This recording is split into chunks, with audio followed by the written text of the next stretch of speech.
Cassandra sat across the mahogany table from me, her lawyer Lawrence sliding papers forward with manicured fingers. Her eyes were cold, calculating, nothing like the woman I'd married 13 years ago.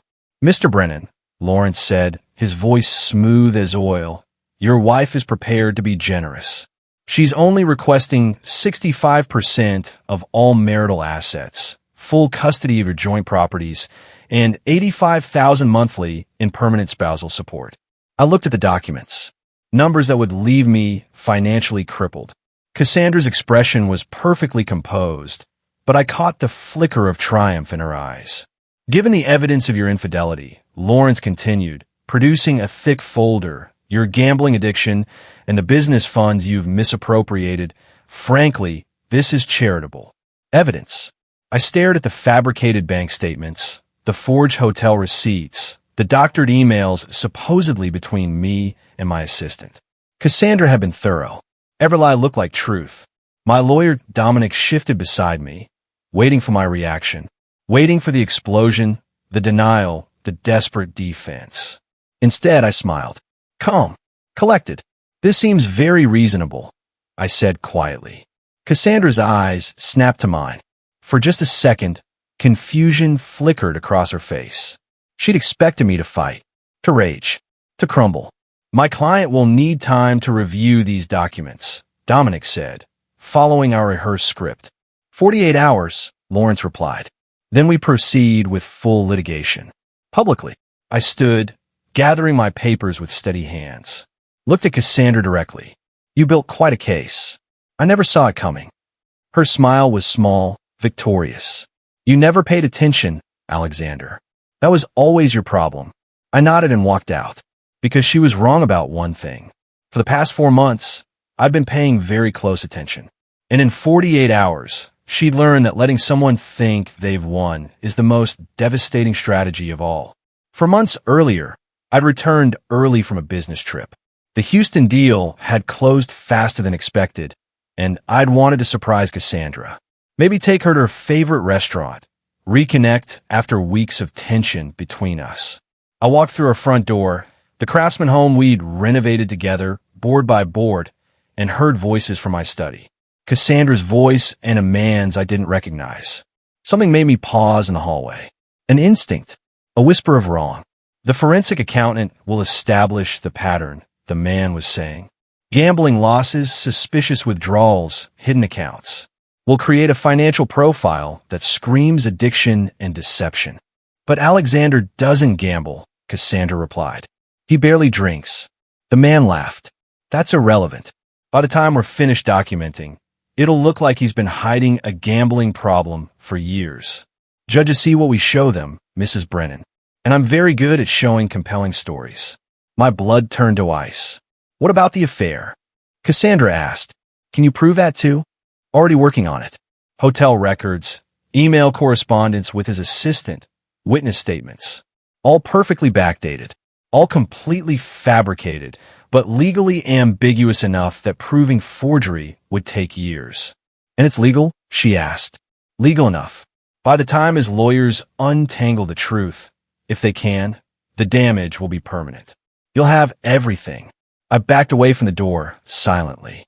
My heart pounded so hard I thought they'd hear it. I left the house, drove to a parking lot, and sat in my car for 3 hours. My wife was planning to frame me, to destroy my reputation, steal my assets, and leave me with nothing. The woman I'd built a life with, who'd stood beside me through my father's death and her mother's illness, who'd celebrated every success and mourned every failure. She was orchestrating my ruin. The question that haunted me wasn't how. It was why. That night, I came home at my normal time. Cassandra greeted me with a kiss, asked about my trip, served my favorite dinner. She was perfect, loving, attentive, and I matched her performance exactly. Smiled, talked about work, helped with dishes, went to bed beside her. But inside, I was already planning my response.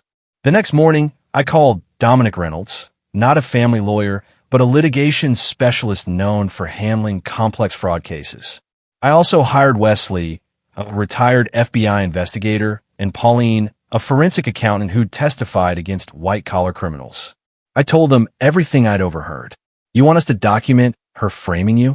Wesley asked, incredulous. While she's actively doing it. Yes, I said. If we stop her now, she'll just try again more carefully. I want her to commit completely. Build her entire case. Drain accounts, fabricate evidence, turn people against me. And I want every single action documented. Dominic leaned forward. Alexander, this is risky. What if we can't prove it's all fabricated? You could lose everything. We won't lose, I said with certainty, because she thinks I'm oblivious. She'll get sloppy. Her consultant will make mistakes. And we'll catch everyone. What's your endgame? Pauline asked. I looked at all three of them. She wants to destroy me and take everything. I'm going to let her think she succeeded. And then I'm going to show everyone, the judge, our friends, her family, exactly who she really is. Not with anger, not with accusations, with irrefutable evidence. Over the next week, Wesley placed monitoring software on devices Cassandra didn't know I could access. Pauline began tracking every financial transaction. Dominic started building a counter case, documenting the real state of our finances, my actual whereabouts, my genuine business dealings. And I went home every evening to smile at my wife while she smiled back, both of us performing a marriage that had already died. The difference was, only I knew we were acting. Cassandra withdrew $5,000 and claimed I'd gambled it at a casino. We had her on camera making the withdrawal, GPS data, proving I was in a client meeting 300 miles away, and the casino she booked a hotel room in my name and my assistant Barbara's name. We had the booking traced to Cassandra's laptop, emails between her and the hotel that she'd later delete, and Barbara's testimony that she'd never been anywhere near that hotel with me. Piece by piece, Cassandra built her case against me. And piece by piece, we documented every fabrication.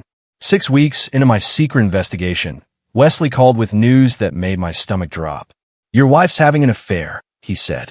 Started about 11 months ago. Man named Connor Phillips. Investment banker, divorced, worth about $7 million. 11 months. Almost a year, she'd been cheating while planning to accuse me of the same thing. How'd they meet? I asked, my voice hollow. Your company's charity gala last November. I have photos of them leaving together. Hotel records for the past year. Restaurant receipts. Text messages. She was careless with a burner phone we tracked. Alexander, she's been with him constantly. I sat in my office, staring at the city skyline through the window. Remember that gala? Cassandra in her emerald dress, laughing by the bar. I'd been across the room, closing a potential deal, building our future. While she was meeting the man she'd eventually leave me for. There's more, Wesley continued carefully. Connor wants a wife who comes to him financially independent. That's why the elaborate frame job. Cassandra is trying to take everything from you so she can impress him. She's not just leaving. She's robbing you to fund her new life. The cruelty of it was breathtaking. Our 13 years together, reduced to a payday. Everything we'd built, everything we'd shared, all of it just assets to be seized and redistributed. Give me everything, I said. Photos, videos, financial records of their relationship. If she spent marital funds on him, I want documentation. If they discussed her strategy, I want recordings. Everything. Already on it, Wesley said. Alexander, I've seen a lot of betrayals in my career. This is one of the coldest. That night, Cassandra made my favorite meal, lasagna with her grandmother's recipe. She was affectionate, attentive, asking about my day like she genuinely cared. I love you, she said as we cleaned up together. I know I don't say enough, but I do. I looked at this woman, this stranger wearing my wife's face, and felt nothing but distant pity. I love you too, I replied, because somewhere, buried deep, I still loved who she'd been, just not who she'd become. 2 months in, the hardest part wasn't the betrayal, it was the performance. Coming home every evening to a woman actively destroying me. Sitting across the dinner table from someone who decided I was disposable. Lying beside her every night in our bed. How was work, she'd ask sweetly. Good. The Patterson contract should close next week. That's wonderful, honey. And she'd add that detail to her inventory of assets to claim. I made myself examine my failures as a husband. The late nights building my business. The 3 anniversaries I'd forgotten in 13 years. The vacation to Italy I'd postponed twice because of deals. The times I'd been distracted when she wanted to talk. Were these capital offenses? Did they justify fraud, theft, and complete destruction? I didn't think so, but clearly Cassandra did. One night, about 10 weeks into my investigation, I found her crying in our bathroom. For one painful moment, I thought maybe she felt guilty. Maybe some part of her still loved me, regretted what she was doing. "What's wrong?" I asked, sitting on the edge of the bathtub. She wiped her eyes. "Nothing, just emotional. About us." I ventured carefully. She studied me with an unreadable expression. About how things change. How people aren't who you thought they were. The irony was crushing. She was describing herself while framing me. "Everyone has reasons for what they do," I said quietly. "Whether those reasons are good enough is another question." "Do you think betrayal can ever be justified?" she asked. I held her gaze. "I think people justify anything to themselves. But justification and righteousness aren't the same thing." She kissed my forehead and went to bed. I stayed in the bathroom, staring at my reflection, wondering if I was becoming someone I wouldn't recognize. Someone capable of the cold calculation I was planning. Then I remembered her in that study, plotting my destruction with her hired fraud specialist. Remembered 11 months of adultery while she played the devoted wife. And I knew my response was necessary. Not revenge. Justice. 3 months into the investigation, Cassandra accelerated her timeline. She started telling our friends I was having a breakdown, that I'd become distant, possibly violent, that she was scared. I watched our social circle fracture. People who'd been at our wedding stopped returning my calls. Couples we'd vacationed with suddenly had excuses when I suggested getting together. Our neighbor Timothy, who I'd helped move furniture just months earlier, crossed the street to avoid me. The barista at our local coffee shop, who'd known us for years, gave me pitying looks. Cassandra was systematically erasing me from our shared life. And I let her, because Wesley was documenting every lie she told, every person she manipulated, every seed of doubt she planted. "This is character assassination," Dominic said during one of our strategy sessions. "She's not just attacking your finances. She's destroying your reputation." "I know," I replied, "and it's all going in the file. When we present this to a judge, they'll see exactly how calculated this is, how she weaponized our entire social network. You're betting everything on being able to prove this," Pauline warned.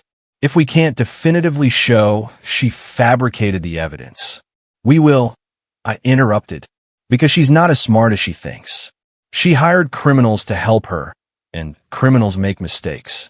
We've already found 3. The first mistake was the gambling records. The consultant had backdated transactions, but hadn't accounted for the casino's own updated security systems. We had proof I'd never entered any of the establishments where I'd supposedly lost thousands. The second mistake was the hotel affair evidence. The email accounts used to book rooms had IP addresses traced to Cassandra's laptop, accessed during times when I had airtight alibis elsewhere. The third mistake was the timeline.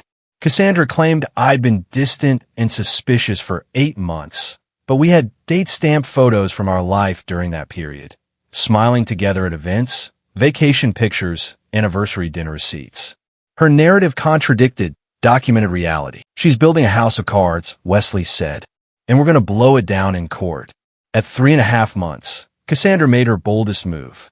She drained our joint savings, $240,000, and claimed I'd taken it for gambling debts. But Pauline had flagged the account.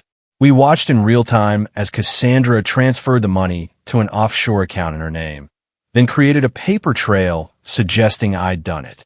"She's committed wire fraud," Pauline said. "That's a federal crime. We could report this now." "No," I said. "Criminal charges complicate the divorce and give her victim status. I want this handled in civil court where we control the narrative. We'll present the fraud as part of the divorce case. Let the judge decide what to do with it." "You're playing a dangerous game," Dominic warned. "If she transfers more." "She won't. 240,000 is enough to seem like a desperate gambling addict's theft, but not enough to raise immediate red flags with the bank. She thinks she's been clever. She has no idea we've been monitoring everything. That evening, Cassandra came home upset, a performance, I realized. Alexander, we need to talk about money. What about it? I asked, following her script. I checked our savings account today. There's almost nothing left. Where did the money go? I stared at her, this woman who'd just stolen $250,000, now accusing me of theft. The audacity was almost impressive. I don't know, I said carefully. Let me check my records. Please do, she said, tears forming. Because I'm scared, Alex. If you're having problems, if you need help, I'll figure it out, I interrupted. Not because I couldn't maintain the act, but because watching her perform concern while executing theft made me physically ill. I went to my office, closed the door, and allowed myself 5 minutes to feel the full weight of her betrayal. Then I called Wesley. She did it, I said. Full fraud, documented. How long until we can prove it's her? We already can, Wesley replied. Every keystroke recorded, every transfer tracked. Alexander, when you show this to a judge, she's done. Not just the divorce. She could face criminal charges. Good, I said, and meant it. For months in, just days before the divorce papers would be served, I discovered the final piece of Cassandra's plan. Wesley found text messages between her and Connor discussing their future. Once you're free, we'll get married immediately, Connor had written. I want you completely mine, with nothing tying you to that failure. Soon, Cassandra replied. My lawyer says we're ready to file. Alexander won't know what hit him, and I'll walk away with everything. That's my girl. Ruthless and beautiful. I read the messages 3 times. She wasn't just leaving me. She was planning to marry Connor within weeks of our divorce finalizing, using my assets to fund her new wedding. There's something else, Wesley said hesitantly. Connor has been helping finance her legal strategy. He's paid her consultant over $50,000. That means he's complicit in the fraud. Can we prove it? I asked. Bank transfers, emails discussing strategy, text messages where Cassandra thanks him for investing in our future. Yeah, we can prove it. I sat back in my chair, the full scope of the conspiracy clear. This wasn't just my wife betraying me. It was my wife and her wealthy boyfriend collaborating to rob me, using fabricated evidence and legal manipulation. They thought they were clever, thought they'd cover their tracks, thought I was too oblivious, too busy with work, too trusting to ever catch on. They were right about the trust, wrong about everything else. We need one more thing, I told Wesley. I want Connor's financial records. Every gift he gave Cassandra, every expense he covered. Because those are marital assets she concealed. And I want it all included in the filing. You're going nuclear, Wesley observed. No, I corrected. I'm going for the truth. The complete, unvarnished, irrefutable truth. And when it comes out, everyone will know exactly who Cassandra and Connor are. The day Cassandra served me with divorce papers, she did it at my office, in front of my staff. She walked into the conference room during a team meeting, papers in hand, her expression grave. Alexander, I'm sorry to do this here, she said, loud enough for everyone to hear. But you've left me no choice. These are divorce papers. Given your behavior, your addiction, your affair, I can't continue this marriage. My staff stared in shock. My assistant Barbara looked horrified. The junior associates exchanged uncomfortable glances. I took the papers calmly, read through them without expression, then looked at Cassandra with the same measured composure I'd maintained for 4 months. Understand, I said simply. Thank you for letting me know. She blinked, confused by my lack of reaction. That's it? That's all you have to say? What would you like me to say? I asked. You've made your decision. I'll respond through my attorney. Don't you want to defend yourself? She pressed. Deny the accusations? I stood, papers in hand, and looked her directly in the eyes. Cassandra, the truth doesn't need defense. It just needs time to emerge. Her face flushed with anger, but she couldn't push further without looking unhinged in front of my staff. She left, and I turned to my team. I apologize for that disruption, I said calmly. Personal matters handled professionally. Back to work. The Harrison presentation is due tomorrow. Later, Barbara found me in my office. Mr. Brennan, those accusations, the affair she mentioned, are false, I said simply. All of them. But Barbara, If anyone asks you about our working relationship, please tell the truth. I've never been inappropriate with you or anyone else. Can you do that? Of course, she said, relief evident. I was terrified she was going to claim something happened between us. She has, I said. But don't worry. We have evidence proving otherwise. Just tell the truth if anyone asks. That evening, I went home to the house that would soon not be mine. Cassandra wasn't there, probably with Connor, celebrating. I walked through rooms filled with 13 years of memories. Photographs on walls. Furniture we'd chosen together. The kitchen where we'd cooked hundreds of meals. Tomorrow, Dominic would file my response, and the war would truly begin. The day we returned to the attorney's office, the scene from my story's beginning, I watched Cassandra present her fabricated case with practiced precision. She had her tears ready, her voice shaking at the right moments, her performance perfect. Lawrence laid out the evidence methodically. Bank statements showing gambling losses. Hotel receipts showing affair. Emails showing business misconduct. Witness statements about my violent temper and erratic behavior. It looked damning. It looked real. And Cassandra knew it. My client has suffered immensely, Lawrence said. Emotional abuse, financial deception, infidelity. She's asking for what she deserves after 13 years of marriage to a man who betrayed her repeatedly. Dominic let them finish. Let them present everything. Let Cassandra feel fully confident in her victory. Then he placed a single USB drive on the table. Everything you just presented is fabricated, Dominic said calmly. And we can prove it. The color drained from Cassandra's face. That's absurd, Lawrence blustered. We have documented evidence. You have fabricated documents created by a consultant your client hired, Dominic interrupted. A consultant named Malcolm Reeves who specializes in creating false evidence for divorce cases. We have recordings of him discussing the fabrication with Mrs. Brennan. We have IP addresses linking the fake documents to her devices. We have timeline inconsistencies that prove Mr. Brennan couldn't have been where you claim he was. He opened his laptop and played the audio. Cassandra's voice, clear as day. But Alexander doesn't gamble. He barely drinks. Malcolm's response, that's irrelevant. By the time we're finished documenting, it'll look like he's been hiding a gambling problem for years. Cassandra's face went from white to gray. She gripped the edge of the table. That's a legal recording, Lawrence started. It's legal, Dominic countered. Recorded in Mr. Brennan's own home, where he has every right to document conversations. Single-party consent state. He continued playing evidence. Cassandra discussing the fabrication strategy. Her text messages with Connor about taking everything. Bank records showing she'd stolen $240,000 and tried to frame her husband. Lawrence looked at Cassandra with dawning horror. He'd been sold a false case, and now he was implicated in presenting fraudulent evidence. This isn't, I didn't know, Cassandra stammered. You knew exactly, I said, speaking for the first time. My voice was quiet but clear. You hired Malcolm Reeves 4 months ago.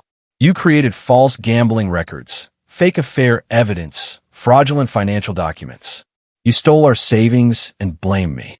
You turned our friends against me with lies. You did all of this while having an affair with Connor Phillips for 11 months. I slid photographs across the table. Cassandra and Connor at restaurants, entering hotels, kissing in parking lots, date stamped throughout the past year. You wanted to ruin me, I continued. Take everything I'd built, destroy my reputation, and leave me with nothing. So you could start fresh with Connor, using my money to fund your new life. Cassandra's tears were real now. Not the practiced grief of her performance, but genuine panic. Alexander, please. I'll let you think you'd won, I said. For 4 months, I watched you build your case. Watch you lie to lawyers, friends, family. Watch you systematically dismantle our life together. And I documented every single action. Dominic opened the USB files on his laptop. We have 4 months of evidence. Every fabricated document traced to its source. Every stolen dollar tracked to offshore accounts. Every lie to friends recorded or testified to by witnesses. Mrs. Brennan, you didn't just commit fraud.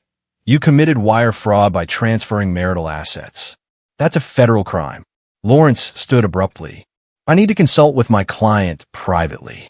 No, Cassandra said, her voice breaking. No, I want to talk to Alexander.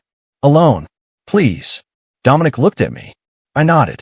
Everyone else left the conference room, leaving just Cassandra and me across the table, where she'd thought she'd destroy me an hour earlier. Why? She asked, tears streaming down her face. Why did you let me do all of this? Why didn't you stop me?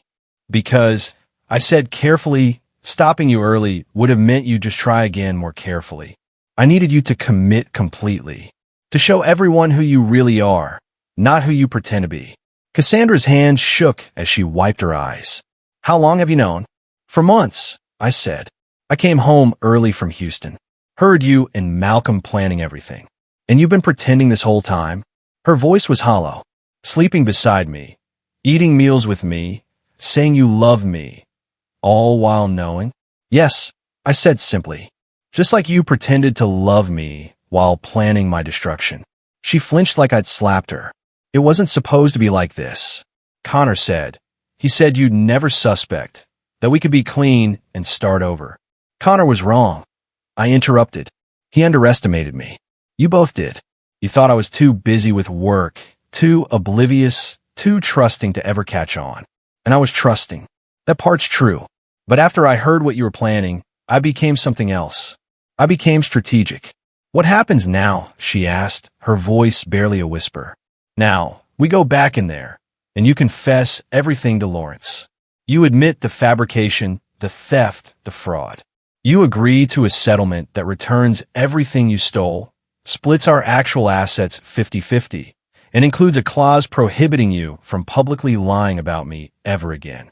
And if I don't, she asked, though she already knew, then Dominic files criminal charges. Wire fraud, identity fraud, conspiracy. You go to federal prison. Connor gets investigated for his role in financing your fraud. And your reputation, the one thing you were trying to preserve by framing me, becomes destroyed anyway. Cassandra closed her eyes. I never meant for it to go this far. I fell in love with Connor, and I wanted out, but I was scared of having nothing. Of starting over at 42 with nothing to show for 13 years. So you decided to take everything I had to show for those same 13 years. I asked. That's not love, Cassandra. That's theft. I'm sorry, she said. And for the first time, I believe she meant it. Not sorry for betraying me, but sorry for getting caught. I don't want your apology, I said. I want a fair settlement, a public acknowledgement that your accusations were false, and for you to face the consequences of your choices. Will you file criminal charges either way? She asked. I thought about that. Thought about the woman I'd married 13 years ago, before Connor, before Malcolm Reeves, before whatever bitterness had turned her into someone capable of elaborate fraud. That depends on you, I said finally. Cooperate fully, agree to the fair settlement, sign a sworn statement admitting the fabrication, and I'll consider letting the criminal aspect drop. Fight me, lie to the judge, try to salvage any part of your false case, and I'll push for maximum prosecution. She nodded slowly. I'll cooperate. When we returned to the conference room, Cassandra's transformation was complete. The confident, victorious woman from an hour earlier was gone. In her place sat someone defeated, diminished, caught. Lawrence, she said quietly, I need to tell you something. The evidence we presented, some of it isn't real. Lawrence's face went rigid. Excuse me? I hired someone to help me create documentation of Alexander's gambling and affairs. But those things never happened. I fabricated evidence to strengthen my case. The silence in the room was absolute. Are you telling me, Lawrence said slowly, that you had me present fraudulent evidence to opposing counsel? Do you understand what that does to my license? My reputation? I'm sorry, Cassandra whispered. I was desperate. You weren't desperate, I said. You were greedy. There's a difference. Lawrence stood. Mrs. Brennan, our representation is terminated, effective immediately. I recommend you retain new counsel who can help you navigate the criminal charges you're likely facing. This meeting is over. He walked out, and I didn't blame him. He'd been used as unwitting cover for fraud. Dominic slid new papers across the table. Our settlement terms. Equal division of actual marital assets. Return of the stolen $240,000. No spousal support given the adultery and fraud, and a sworn affidavit from Mrs. Brennan acknowledging all accusations against Mr. Brennan were false and fabricated. Cassandra read through the documents, tears falling onto the pages. If I sign this, you won't press criminal charges? If you sign this, cooperate fully, and make no attempt to continue defaming Mr. Brennan's character, then I'll recommend to my client that criminal prosecution isn't necessary. But understand, one violation of these terms, and everything goes to the federal prosecutor. She signed without reading the rest. Her hand shook so badly that her signature was barely legible. One more thing, I said as she finished. Connor Phillips. Was he aware of the fabrication plan? Cassandra looked at me, and I saw a calculation in her eyes. She could lie, protect him, or she could tell the truth and drag him down with her. He knew, she said finally. He paid for Malcolm's services. He reviewed the fake documents. He helped plan timing and strategy. He was involved in everything. Thank you for your honesty, Dominic said, making notes. We'll be including Mr. Phillips in our documentation. Cassandra left the office looking 10 years older than when she'd arrived. I watched her go and felt nothing. No satisfaction, no vindication, no residual love or hate. Just emptiness where a marriage used to be. The next 2 weeks were a blur of legal proceedings. Cassandra hired new counsel, a woman named Patricia who specialized in damage control. They focused on minimizing consequences, negotiating terms, trying to keep the fraud from becoming public knowledge. But Dominic and I had different plans. We're filing a public brief, Dominic said, documenting the fraud, the false accusations, the theft, everything. That will destroy her completely, I observed. She tried to destroy you completely, Dominic countered. You're being merciful by not pursuing criminal charges. But you have the right, and frankly the obligation, to correct the public record. She turned your entire social circle against you with lies. The truth needs to come out. He was right. For 4 months, I'd been the villain in a story Cassandra had written. The cheating husband, the gambling addict, the financially reckless businessman. Friends had abandoned me. Clients had questioned my integrity. My reputation had been systematically destroyed. And none of it was true. File the brief, I said. Let everyone see what actually happened. The brief went public on a Friday. By Monday, my phone was exploding with messages. Friends who'd abandoned me apologizing. Neighbors who'd avoided me expressing shock. Colleagues who'd questioned me offering support. Timothy, our neighbor, knocked on my door with a 6-pack of beer in profound embarrassment. Alexander, I'm so sorry. Cassandra told us you'd become violent, that she was scared. We believed her. We should have talked to you directly. She was very convincing, I said, accepting the apology without warmth. Trust, once broken, doesn't regenerate easily. Barbara, my assistant, brought flowers to my office. I can't believe she tried to claim you and I were having an affair. The thought never occurred to me. You've always been completely professional. Thank you for being willing to testify to that, I said. Your statement was crucial. Connor Phillips faced different consequences. His bank investigated his involvement in financing fraud. His reputation in the investment community suffered. Several clients quietly moved their portfolios elsewhere, not wanting association with someone who'd helped perpetrate such elaborate deception. And Cassandra? She moved out of our house into an apartment Connor rented for her. But the wedding she planned never happened. Connor, it turned out, had no interest in a wife who came with scandal, legal liability, and public humiliation. He'd wanted her victorious and wealthy. Instead, she was defeated and notorious. 3 months after the truth came out, I signed a final divorce decree. The house was sold, proceeds split 50-50. The retirement accounts divided. The savings Cassandra had stolen returned in full. I walked away from 13 years of marriage with exactly what I'd earned and nothing more. Not a victory, really, just survival. But something unexpected happened in the aftermath. People who'd read about the case started reaching out. Other victims of divorce fraud, asking for advice. lawyers wanting to understand the documentation strategies I'd used, journalists wanting to write about the elaborate scheme Cassandra had attempted. I declined most requests. This wasn't a story I wanted to relive repeatedly. But I did agree to meet with one person, a man named Troy whose wife was attempting similar fraud. "How did you stay calm?" he asked. "How did you live with her for 4 months knowing what she was doing?" By remembering that my anger was an asset I couldn't waste, I said, "If I'd confronted her immediately, I'd have shown my hand. She would have changed tactics, covered tracks, been more careful. My composure was strategic, not emotional.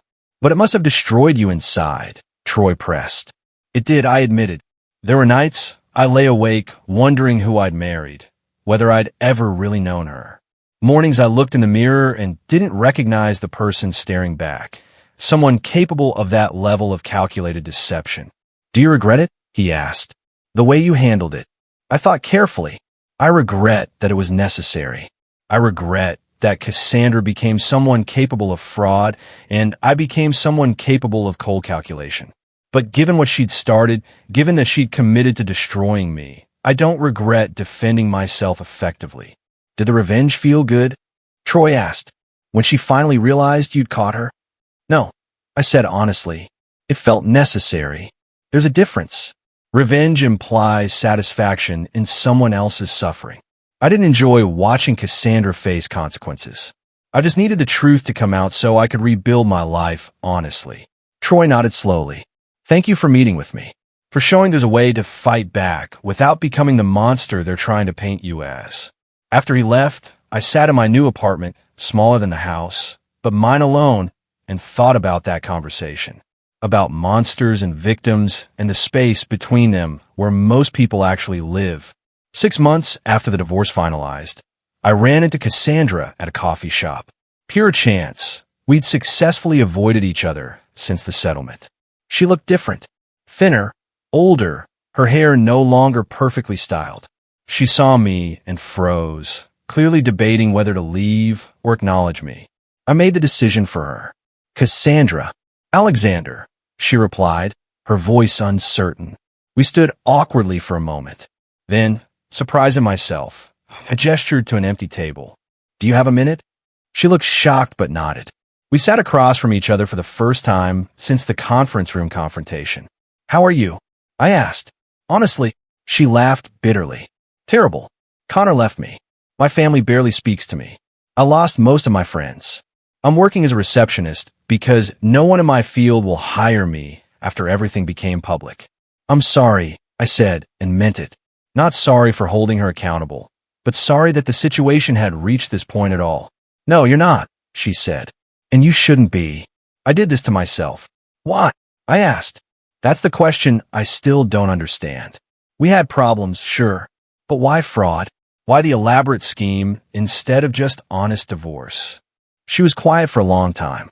Then, because I was terrified. Terrified of being 42 and divorced and starting over. Connor represented security, success, a second chance. And he wanted someone who came to him unencumbered. So I convinced myself that taking everything from you was justified because you'd been a neglectful husband. Was I? I asked. Neglectful. Sometimes, she admitted, but not enough to justify what I did. Not remotely enough. I created a monster version of you in my mind to justify my actions. Made you the villain so I could be the victim taking righteous action. And now? I asked. Now I realize I was the villain in our story, she said. And I have to live with that. We sat in silence for a moment. Then Cassandra asked, "Do you hate me?" I thought about that question carefully. No, I'm angry about what you did. I grieve the marriage we had, or the marriage I thought we had. But hate? No. Hate requires ongoing emotional investment, and I don't have that for you anymore. That's worse than hate, she said. Indifference. Maybe, I agreed. But it's honest. We're strangers now, Cassandra. Connected by paperwork and history, but not by anything meaningful. I heard you're dating someone, she said. A lawyer named Melissa. I am, I confirmed. Melissa was a contract attorney I'd met through work. She was smart, direct, and refreshingly honest about everything. We were taking things slowly, both of us carrying baggage from failed marriages. Are you happy? Cassandra asked. Getting there, I said. Some days are better than others. Melissa understands that. She's patient with my trust issues. Good, Cassandra said. I know I have no right to say this, but I'm glad you found someone. What about you? I asked. Are you seeing anyone? She shook her head. Who want me now? I'm the woman who tried to frame her husband. That's a hell of a reputation to bring to a relationship. You could move, I suggested. Start over somewhere else. Leave this behind. I've thought about it, she admitted. But running doesn't change who I am. What I did. I have to live with the consequences here where people know the truth. We finished our coffee in uncomfortable silence. As we prepared to leave, Cassandra said, Alexander? Thank you. For what? I asked, confused. For not destroying me completely. You could have pushed criminal charges. Could have made sure I went to prison. But you didn't.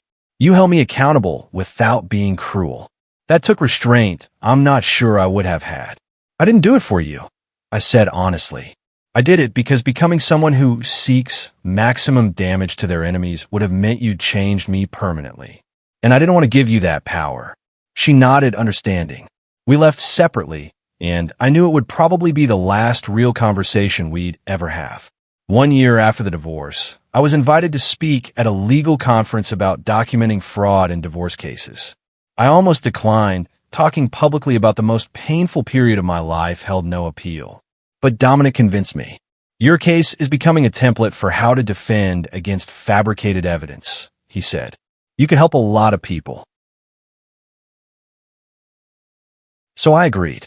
And on a Tuesday afternoon, I stood in front of 300 attorneys and told my story. The discovery, the documentation, the 4 months of strategic patience. The hardest part wasn't the legal strategy, I said. It was the emotional component. Knowing your partner is betraying you and pretending you don't know requires a level of compartmentalization that changes you. I had to become someone I didn't particularly like to protect myself. I described the evidence we'd gathered, the technical aspects of tracking fabricated documents, the importance of timeline documentation. But here's what I learned, I said. Revenge and justice aren't the same thing. Revenge is about inflicting pain for satisfaction.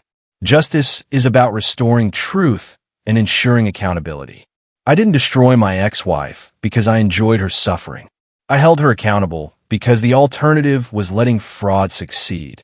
During the Q&A, someone asked, "Do you regret the way you handled it? Was the strategic patience worth the emotional cost?" I regret that it was necessary, I said. But given what my wife had initiated, I think documenting everything before responding was the only effective strategy. If I'd confronted her immediately, she would have hidden evidence, changed tactics, possibly succeeded in her fraud. The patience was painful, but it was necessary. What advice would you give someone in a similar situation? Another attorney asked. Document everything immediately, I said. Secure evidence before confronting. And understand that defending yourself effectively might require you to become someone you don't recognize.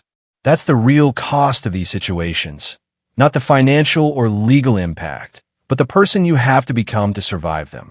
After the presentation, several people approached me with their own stories. One woman, in tears, thanked me for showing there was a way to fight back without becoming the villain. My husband is trying to frame me, she said. Claims I'm mentally unstable, hiding money, unfit as a mother. None of it's true, but I didn't know how to prove it without looking defensive. Document everything, I told her. Dates, times, witnesses. Be the person you actually are in front of everyone who matters. The truth has a way of emerging when properly documented. She hugged me, and I realized something important. The pain I'd gone through, the calculated strategy I deployed, the months of living a lie, all of it had meaning beyond my own situation. I created a roadmap others could follow. 18 months after the divorce, I sold my company. The business I'd built while married to Cassandra, the source of assets she'd tried to steal. A tech firm offered an amount that secured my financial future permanently. Part of me wondered if I should keep working, keep building. But I was 43 years old, tired from years of stress, ready for a different life.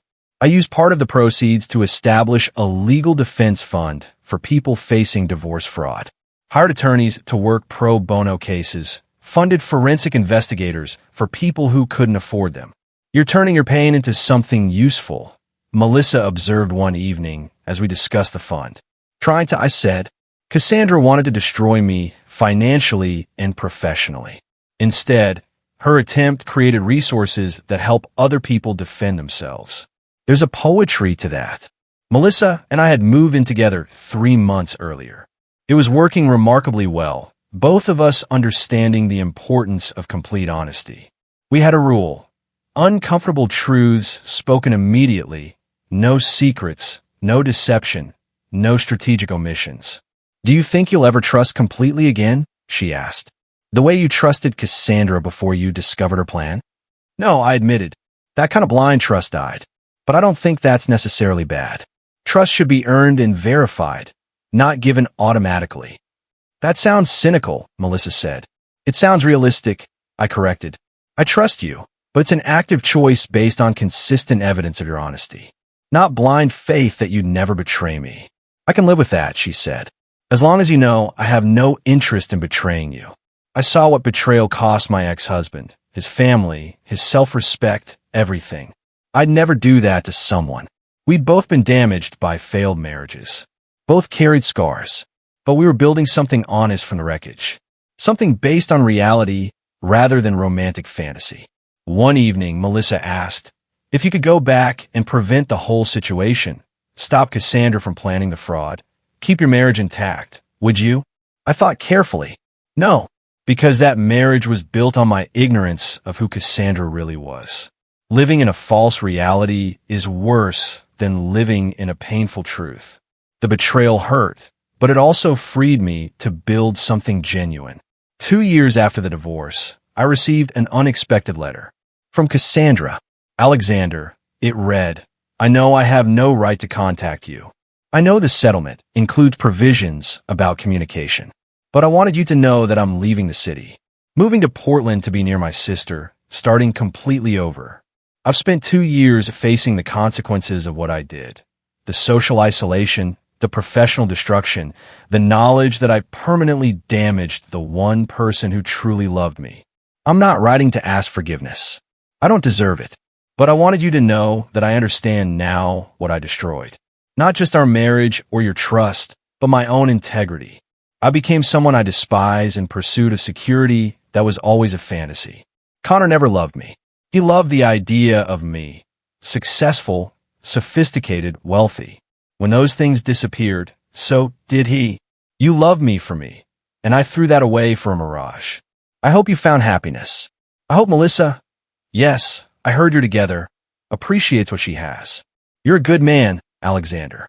Better than I deserved. I'm sorry for everything. Cassandra. I read the letter twice.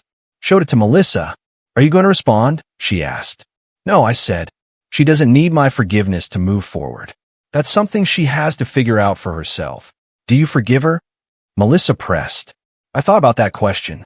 About forgiveness and letting go and moving forward. I've released the anger, I said finally. I don't actively wish her harm. But forgiveness? That implies restoration of relationship, and I have no interest in that. I hope she builds a better life in Portland. I hope she becomes someone who wouldn't do to another person what she did to me.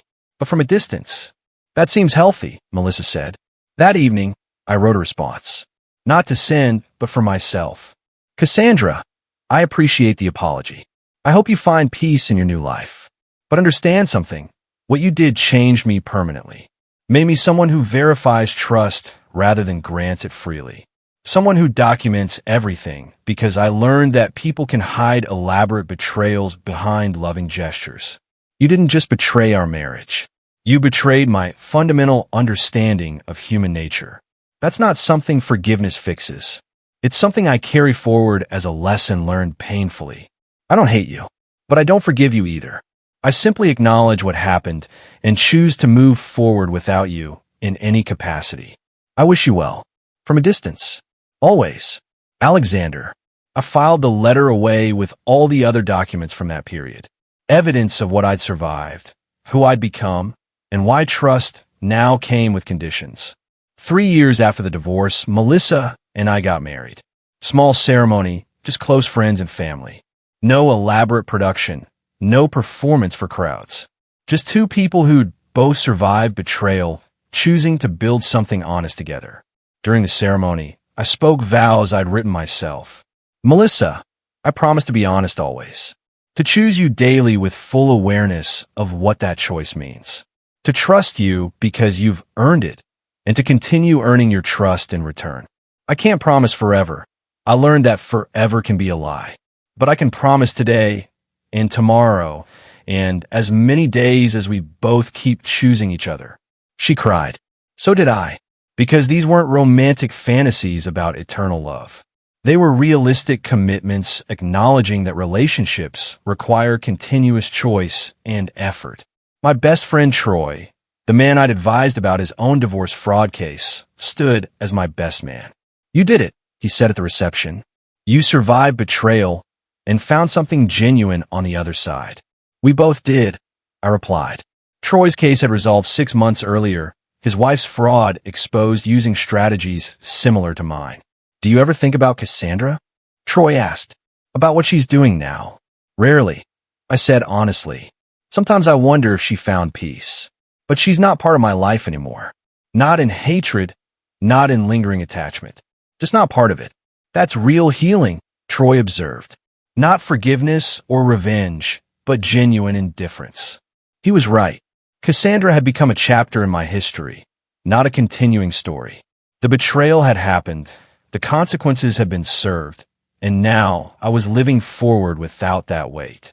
Melissa found us talking. What are you two being so serious about? Just acknowledging how far we've come, I said, pulling her close. From betrayal to honesty, Troy said, raising his glass. That's worth celebrating.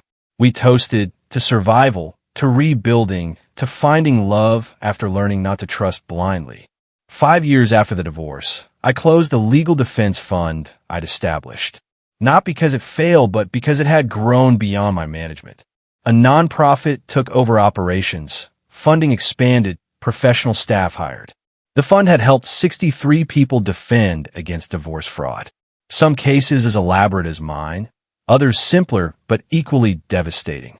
Each person receiving support, documentation assistance, legal resources they couldn't have afforded otherwise.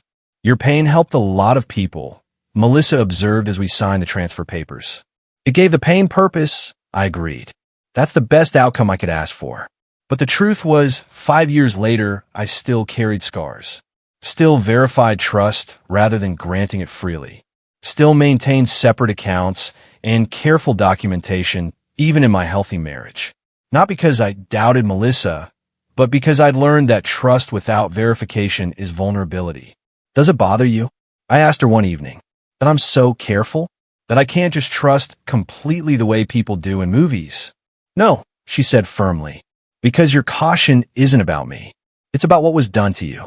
And honestly, I'm careful too. My ex-husband's betrayal left its own scars. We're both self-protecting, and that's okay. We can build something solid on realistic foundations rather than romantic fantasy. We'd been married 2 years, and it was the healthiest relationship of my life. Not perfect. We argued about money sometimes, disagreed about future plans, navigated conflicts like any couple. But we did honestly. No hidden agendas, no strategic deceptions, no performance of a relationship that didn't exist. Do you think you'll ever tell our story? Melissa asked. Write it down, publish it, help other people understand what you went through? Maybe, I said. If it helps someone else recognize fraud early, document effectively, defend themselves successfully. But the story isn't really about Cassandra's betrayal. It's about what comes after. How you survive, rebuild, learn to trust again without being naive. That's the important part, Melissa agreed. Not the revenge, but the recovery. 7 years after the divorce, I heard through mutual acquaintances that Cassandra had remarried. A teacher in Portland, quiet life, seemingly content. Part of me was happy for her. She faced consequences, rebuilt honestly, apparently found peace. But I had no interest in reconnecting, acknowledging her happiness, or providing any form of blessing. She'd made her choices. I made mine. Our lives had diverged permanently. Does it bother you? Melissa asked when I mentioned hearing the news. That she's remarried and seemingly happy? No, I said honestly. Her happiness or unhappiness doesn't affect me anymore. She's just someone I used to know who did terrible things and then hopefully grew from them. That's remarkably mature, Melissa observed. It's self-preservation, I corrected. Caring about her life in any way, positive or negative, would mean she still had power over me. Indifference is freedom. Melissa kissed me. I love your complicated relationship with forgiveness and healing. You're not simple or easy, but you're honest. Honesty is all I can offer, I said. After living with deception for 4 months, performing a marriage that was already dead, pretending not to know I was being destroyed, honesty is the only thing that feels real anymore. We'd started talking about having children. Both of us terrified by the idea of bringing someone into a world where trust could be betrayed, where people you loved could destroy you. But also hopeful that we could teach them to be both trusting and cautious, both loving and self-protective. What would you tell our children about what happened with Cassandra? Melissa asked. The truth, I said. That people can betray you. That trust should be earned. That defending yourself isn't the same as being vindictive. And that survival is possible even after someone you love tries to destroy you. That's heavy stuff for kids, Melissa said. It's real stuff, I countered. Better they learn early that not everyone is trustworthy, that protection is necessary, that documentation isn't paranoia, it's wisdom. 10 years after the divorce, I was contacted by a filmmaker wanting to make a documentary about divorce fraud. My case had become somewhat famous in legal circles, cited in law journals, used as a teaching example. Your story shows how to defend against systematic fraud, the filmmaker said. But more than that, it shows the emotional cost of betrayal and the possibility of recovery. I declined. The story was mine, but I'd moved beyond needing to share it publicly. I'd processed the pain, built a new life, found peace. Reliving it for cameras held no appeal. I understand, the filmmaker said. But if you change your mind, the offer stands. Your strategy saved you, and your story could save others. After he left, Melissa asked, Do you regret not participating? No, I said. That chapter is closed. I don't need to be defined by Cassandra's betrayal or my response to it. I'm just Alexander now. Husband, former business owner, quiet life. That's enough. We were sitting on our porch watching the sunset. Melissa pregnant with our first child, me contemplating fatherhood with a mixture of terror and hope. What's the most important lesson you learned from everything with Cassandra? Melissa asked, her hand on her belly. I thought carefully. That betrayal is survivable. It changes you, makes you harder, more cautious, less blindly trusting. But it doesn't have to destroy you. You can survive, rebuild, and eventually thrive. Just differently than before. I hope our daughter never has to learn that lesson, Melissa said. I hope so too, I agreed. But if she does, I hope she has the strength to defend herself effectively and the wisdom to eventually let it go. The sun dipped below the horizon, painting the sky in shades of orange and purple. A decade had passed since that day in my study, when I'd overheard Cassandra planning my destruction. 10 years of survival, strategy, documentation, confrontation, and recovery. I'd let Cassandra think she'd won. Let her build her case completely, commit fully, show everyone who she really was. And then I dismantled everything with truth. Not revenge. Justice. The difference mattered. Today, 13 years after the divorce, I live a quiet life. Melissa and I have 2 children, a daughter named Hope and a son named Justice. Names we chose deliberately to represent what we'd both found after betrayal. I still maintain careful documentation of finances. Still verify trust rather than granting it freely. Still carry the scars of learning that the person you love most can become your worst enemy. But I also have genuine happiness. A marriage based on honesty rather than fantasy. Children who are learning that trust is earned and betrayal has consequences. A life built on truth rather than performance. Sometimes I think about Cassandra. Wonder if she thinks about me. Wonder if she tells her new husband about what she did, or if that's a secret she carries alone. Wonder if she's truly changed or just learned to hide her nature better. But those thoughts are rare and brief. She's not part of my life in any meaningful way. Just a lesson learned painfully, a chapter survived, a person I used to know. The revenge I took, letting her think she'd won, documenting everything, exposing the truth at the perfect moment, that brought justice. The peace I found afterward, that came from rebuilding without her in any capacity. People sometimes ask if I regret how I handled everything, if I wish I'd been more confrontational or more forgiving. The answer is no. Given who Cassandra revealed herself to be, given the elaborate fraud she committed, the strategic documentation and patient response was exactly right. Would I handle a betrayal the same way today? I hope I never have to find out. But if I did, I'd do it the same way. Document everything. Stay calm. Let the betrayer fully commit. And then present irrefutable truth. Not for revenge, for justice. And then, having achieved justice, move forward into a life defined by authenticity rather than betrayal. That's the real victory. Not that I destroyed Cassandra. I didn't, not really. She destroyed herself through her own choices. I just made sure everyone knew the truth. The real victory is that I survived her attempt to destroy me and built something genuine on the other side. Something honest, something real, something that couldn't be taken away because it's not built on lies. Cassandra wanted to ruin me, so I let her think she'd won. And then I showed her what actual ruin looks like. Not destruction from outside, but the natural consequences of your own terrible choices. She wanted me destroyed. Instead, she destroyed herself. That's justice. And finally,